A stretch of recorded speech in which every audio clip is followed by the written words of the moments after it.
Yo, what's up? Eric Wong here from precisionmovement.coach. And in this video, we're gonna go through 4 moves that you can do while you're sitting to help to maintain proper hip mobility and function. Okay, so this is an email I sent out to my VIP newsletter list. And if you're not on that list, make sure you click the link that's on this video or in the description to sign up, because you'll get techniques and info and articles and videos like this one, okay, to maintain function, mobility, flexibility, and to eliminate pain and injuries, all right? But I got a request from a lot of people to shoot a video of the exercises that I described, and here we are today, okay? So these are 4 techniques to help to maintain hip mobility for anybody who sits in a desk, works in an office, slaving away at the computer all day, okay? If you're in this position, you're sitting, working there all day, hips are gonna take a beating and you're gonna lose all of the different ranges and all of the different functions that they're capable of, okay? So these moves, I recommend you do them, if you can do them a couple times a day, just do them throughout, make them a part of just you sitting there and working, you start to do this stuff, all right? Okay, so here we go. The first move is the one-legged egg beater, and you're gonna do 10 reps per leg, and all it is you're gonna sit in nice and tall posture, not super extended, but good neutral spine. Sit on the edge of your chair, lift a leg, so you're flexing the hip here, and you're just gonna rotate, so internal rotation, extension, and then you go to external rotation and flexion. So internal rotation, you see that there, extend, go to external rotation and flex the knee. So internal hip rotation, extend, externally rotate the hip, and flex the knee, okay? So you're just doing that 10 reps per leg. And it's just like the egg beater and swimming, treading water, or I think the butterfly? Or the breaststroke uses this, okay?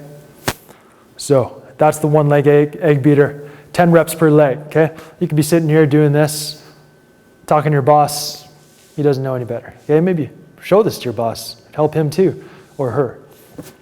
Next exercise is the abduction, hip abduction, okay? So it's like a one-leg skater. So all you're gonna do is sit on the edge of your chair and you're gonna extend back, okay?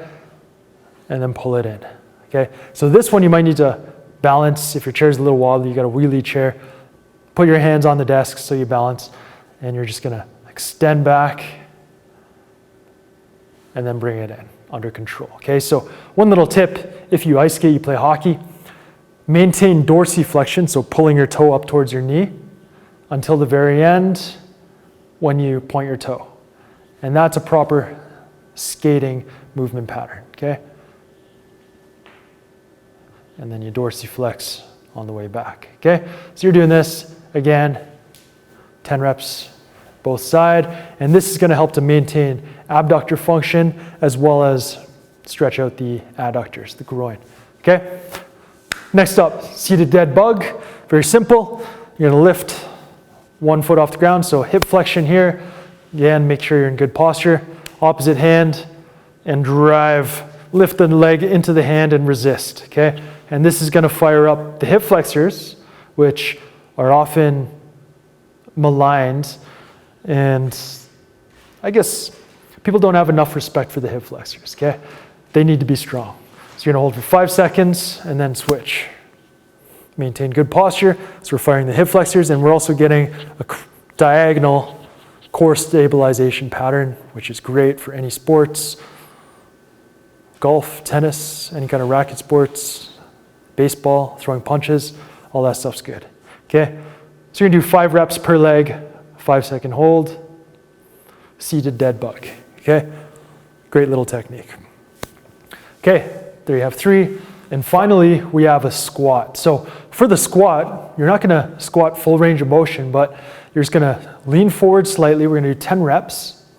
Lean forward slightly, so you have good neutral spine, and you're gonna fire up the glutes, fire up the hip flexors as well. So think about activating the hip flexors, and that's gonna co-contract the glutes there, and you're just gonna raise up without changing your back angle, and then lower down.